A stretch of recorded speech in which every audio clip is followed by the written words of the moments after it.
A free-living amoeba is a unicellular eukaryotic organism that belongs to the kingdom Protista in phylum Amoebozoa and is one of the common protists that can be found in the environment. This organism is characterized by its irregular shape resulting from the lack of cell wall during trophozoic stage and its ability to move and capture prey using temporary cytoplasmic extension known as a pseudopodia. Unlike most parasitic amoebae, which requires a host to complete their life cycle, the FLA life cycle exhibit an alternation between trophozoic stage and a cyst stage, allowing them to tolerate unfavorable conditions. This study aims to isolate a sample of water from a pond and cultivate it for a week and to identify distinct morphological form of the trophozoite and cyst stage in amoeba. The presence of the amoeba in the water sample will provide us with information on its diversity, subsequently leading us to understand the importance of the amoeba to the ecosystem and basic cellular function.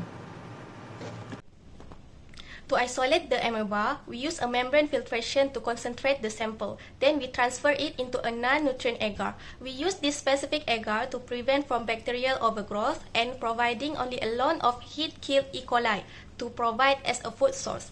Then this plate was incubated under a room temperature and monitored under 1000 times of magnification. For the result, amoeba species were successfully isolated from stagnant pond water using the non-nutrient agar culture technique. After 5 days of incubation, the organism was observed in the trophozoite stage, showing an irregular shape with pseudopodia, which indicates active movement and feeding. After 7 days, the amoeba transformed into the cyst stage, appearing as a rounded structure with a thick protective wall. The presence of both trophozoite and cyst stage confirm successful cultivation and demonstrate the ability of amoeba species to adapt to the changing environmental conditions. This experiment utilized the non-nutrient agar plate culture technique, where a plate of agar with no food source was used to cultivate specific organisms. This technique is used to prevent overgrowth of other bacteria, making it easier to observe protozoa such as amoeba and their cysts. For the source of nutrient, a thin lawn of heat-killed E. coli was spread over the agar surface to act as a bacterial feed for the protozoa. A sample of water from the pond source that was suspected of containing protozoa was filtered using a membrane filter. The membrane is then aseptically transferred onto the agar plate over a bacterial lawn to reduce contamination risk. During incubation at room temperature, the protozoa will migrate from the membrane onto the medium to feed and proliferate. To observe the protozoa, other than using an inverted microscope, a sample slide was prepared and observed under a compound microscope equipped with a camera to help easily capture the protozoa images.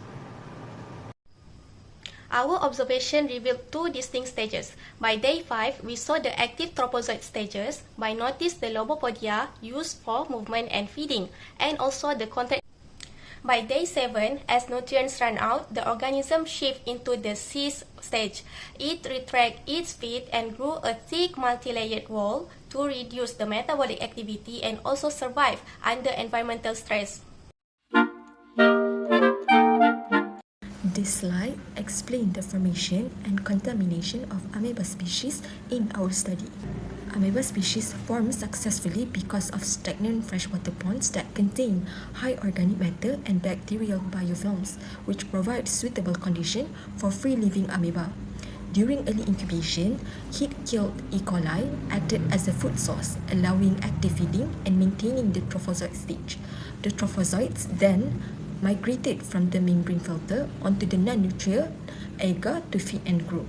After around 7 days, nutrient depletion and environmental stress triggered cyst formation, and cystation is a survival mechanism that reduces metabolic activities and form a protective cyst wall, allowing the amoeba to persist under unfavorable conditions. The control contamination, membrane filtration concentrated protozoa while reducing unwanted microorganisms. Non-nutrient agar prevented excessive microbial growth, and heat-killed E. coli provided a controlled food source. Overall, the consistent morphology observed indicate that contamination did not significantly affect the results. In terms of importance, amoeba plays a vital role in freshwater ecosystem. It acts as a microbial predator by feeding on bacteria, helping to control bacteria population and maintain microbial balance.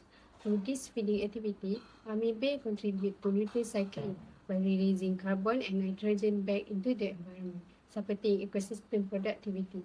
Additionally, the presence of amoeba species can indicate water quality as they respond sensitively to environmental changes.